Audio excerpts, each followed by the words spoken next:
मलिनी बोलाविले फुल लोढा वाविले फुल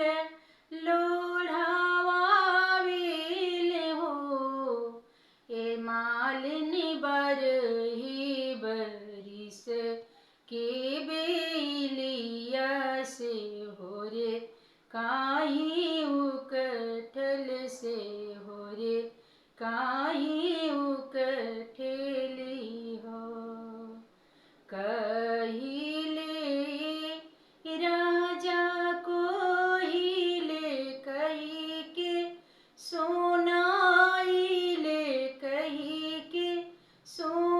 सोनाइले हो ए राजा ए तना सूरती रानी को सीला के से हो काहे बाजी नहीं हो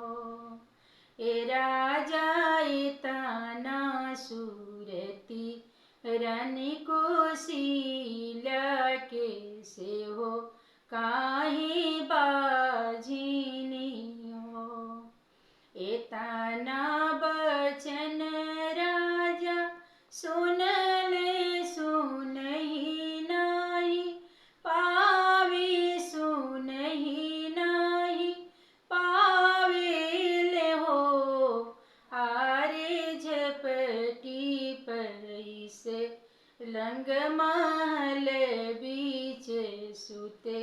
सुखनी नरी हो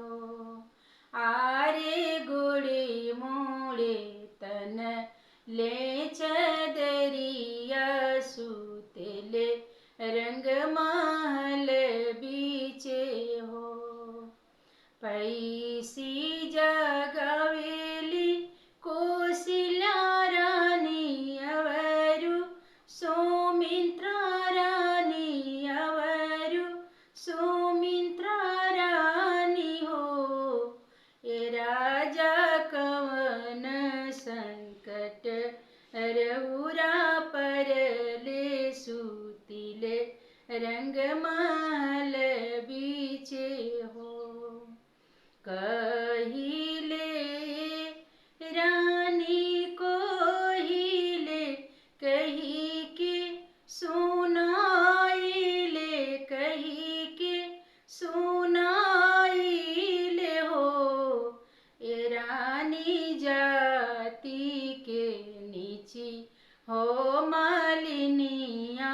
से हो रे कही बाजिनी हो ए रानी जाति के नीची हो मालिनिया से हो रे